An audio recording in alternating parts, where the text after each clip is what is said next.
Law 45.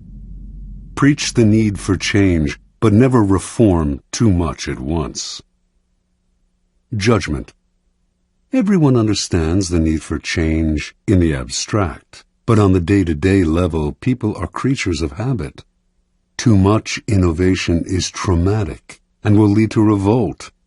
If you are new to a position of power, or an outsider trying to build a power base, make a show of respecting the old ways of doing things. If change is necessary, make it feel like a gentle improvement on the past.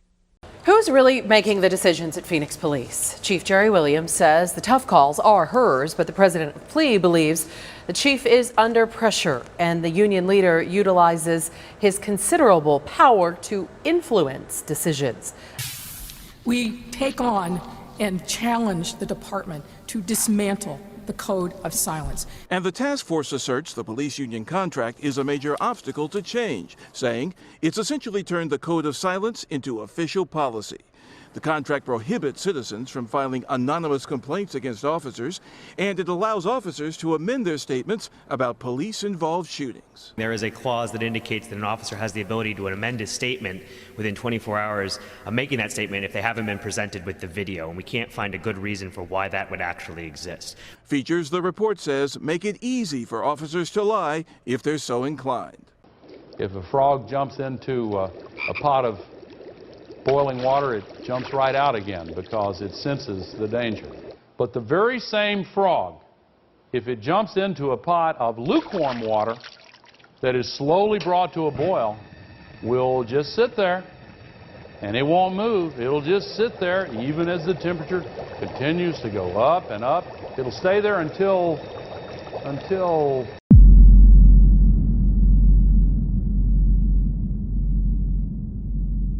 Big story that we're following today. The union that represents police officers across the state is threatening legal action against the city of Austin. Pretty big deal. The police union is the Combined Law Enforcement Association of Texas, or CLEAT, and it's not releasing too much information about today's announcement. But what we do know is that the group has warned the city manager of legal consequences for keeping the police monitor's office open without a contract. In a letter back in December to the city manager, a CLEAT attorney explained the police monitor's office can no longer exist if you don't have a contract between the police department and the city.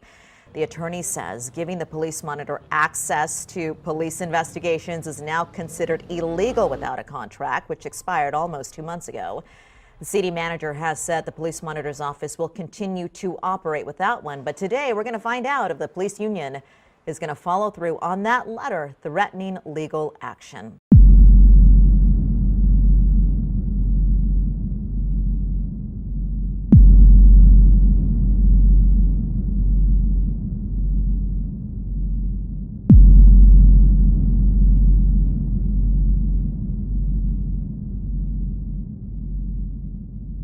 Police officers. They're public officials with the power to use force against civilians. We'd like to believe that when cops cross the line, there's a powerful system that polices the police.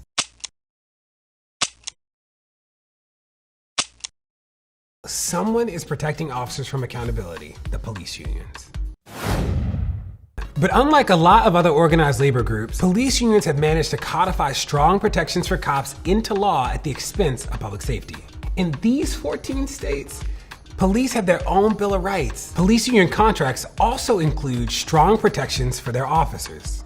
In these 81 cities, those contracts include extremely specific language aimed at protecting cops if they find themselves being investigated. Some of these protections might well surprise you, or maybe infuriate you, but they go a long way toward explaining why it seems so rare that cops are held accountable for wrongdoing. In these cities and states, an officer accused of improper behavior is allowed a cooling off period. This means the officer has time between when they are accused of misconduct and when they can be interrogated by investigators. That window of time shielding a cop from an investigator can be 24 hours, as it is in Sacramento, or it can be up to 30 days, as it is in Louisiana. Normal citizens who are accused of crimes aren't given a window of time to collect themselves or get their story straight. There's no cooling off period for you or me. After all, the first 48 hours are said to be crucial to any criminal investigation.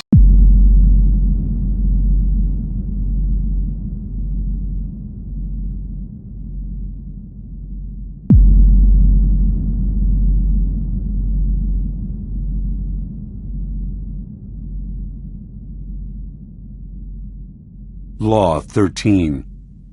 When asking for help, appeal to people's self-interest, never to their mercy or gratitude. Judgment. If you need to turn to an ally for help, do not bother to remind him of your past assistance and good deeds. He will find a way to ignore you. Instead, uncover something in your request or in your alliance with him that will benefit him and emphasize it out of all proportion. He will respond enthusiastically when he sees something to be gained for himself.